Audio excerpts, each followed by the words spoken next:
Hola, hi. My name is Andrés Consoli. I'm the son of Lidia Vieti and Nicolás Consoli.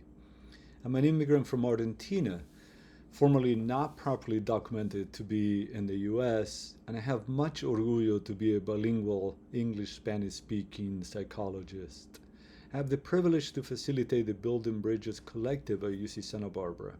A shout out to Mercedes, Ana, Josh, Gina, Kelly, Ileana, Himadri, Isabel, Yvette, Mayra, Evelyn, and Omar, among others.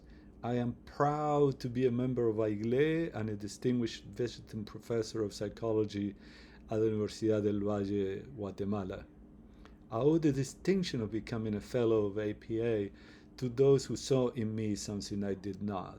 My senior mentors, among them Hector Fernandez Alvarez, Larry Butler, Bart Taylor, Jane Carlyle, who insightfully helped me see myself as a recovering prejudice, Gina Dressel, Patricia Redondo, El Padre Bola, El Padre Pajarito, and my peer mentors, among them Alvin Alvarez, Mary Cabañaro, María del Pilar Gracioso, and José Toro Alfonso. My sons Julian and Benjamin have guided me on how to be their father, and I'm forever indebted to them for their encouragement and kindness that in turn helped me be a better father and a better psychologist. And so have the patients, research participants, supervisees, and students I have the privilege to accompany in my professional capacity. I would have not achieved this distinction with their collective support and inspiration. I dedicate this honor to those who gave their lives so we all could live ours better. Specifically, to Nacho Martin Baró, who served as the Inter American Society of Psychology VP for Mexico, Central America, and the Caribbean, and who helped me appreciate so many psychological matters from a social perspective. In 1989, while participating in the Inter-American Congress of Psychology organized by AIGLE in Buenos Aires, Nacho indicated that the maxim in the US of publish or perish is superseded by the one in Latin America, publish and perish, as psychologists and other social scientists have been killed for their writings. A few months later, Nacho was assassinated by a military death squad at his university in El Salvador, together with 5 other academics, their caretaker, and her daughter. I also want to dedicate this distinction to 3 Argentine colleagues whom, like Nacho, gave their lives to advance and organize psychology. Beatriz Perocio, who was president of the Asociación de Psicólogos de Buenos Aires, ABBA, and of the Federación de Psicólogos de la República Argentina, FEPRA, as well as the husband and wife Alfredo Smith and Celia Criado. Alfredo was ABBA's secretary for professional matters and editor of Gaceta Psicológica, while Celia was an instructor at ABBA and was pregnant at the time in which all 3 became desaparecidos, that is, kidnapped, tortured, and killed by the military dictatorship at that time in Argentina.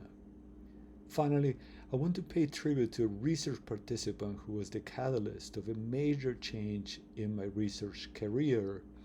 That catalyst and that change took place in 2003, even though I have been conducting research in psychology for well over a decade. Maria had patiently spent over an hour with me, kindly sharing her story of access and utilization of specialty sector care due to her history of depression.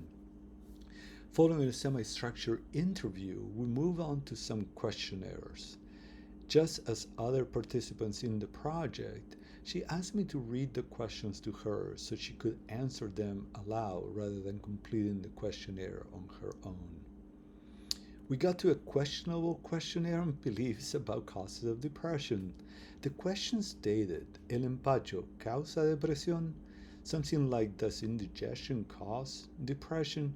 She looked straight into my eyes and without any hesitation, yet with deep compassion, said to me, Doctor, Yo no creo que ustedes crean en eso. Doctor, I don't believe you all believe in that sort of thing. And there, at that very moment, the world my feet were planted on shook deeply. Here I was in the presence of deepest kindness.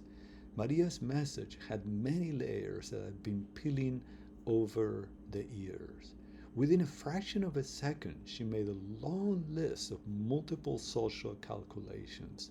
If she believed that indigestion caused depression, she wasn't going to embarrass herself by saying yes when she suspected that it would have answered no.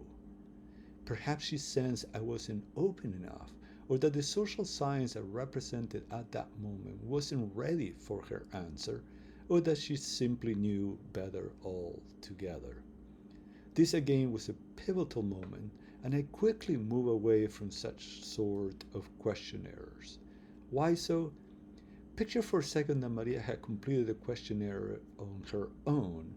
I would have seen a yes or no, a true or false, but my goodness, I would have missed the rest and an opportunity to appreciate human complexity anew.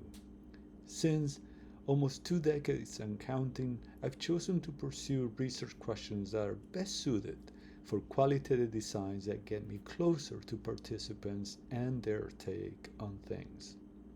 Nonetheless, I remain respectful of those of us who affirm the use of questionnaires as source of understanding human existence, and I have personally benefited from such approach. In closing, I want to thank Aisha Sifsi, Sharon Horn, and the SCP leadership for their support of my nomination. Pa'lante y por los que vendrán, muchas gracias.